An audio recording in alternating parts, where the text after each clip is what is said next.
BR Ambedkar Konaseema జిల్లా కొత్తపేటలోని బాలికల సాంఘిక సంక్షేమ హాస్టల్లో పరిస్థితి మరీ అధ్వాన్నం.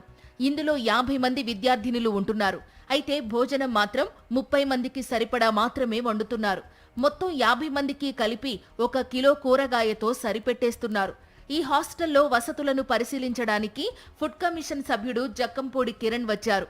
హాస్టల్లోని దుర్భర పరిస్థితుల గురించి తెలుసుకుని ఆయన ఆశ్చర్యపోయారు. పాలు సరిపోవడం లేదని, టిఫిన్లు కూడా సరిగ్గా పెట్టడం లేదని పిల్లలు ఫిర్యాదు చేశారు. నిత్యం అర్ధాకలితోనే సరిపెట్టుకోవలసి వస్తోందని వారు ఆరోపించారు.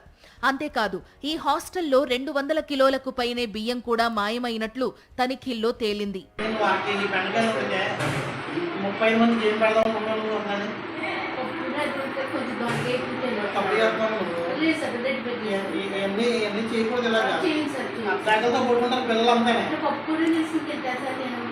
అవునమ్మా, పప్పు వండారు, 2 కూరలు పెట్టారు గవర్నమెంట్ ఇచ్చిన మెనూ ప్రకారం.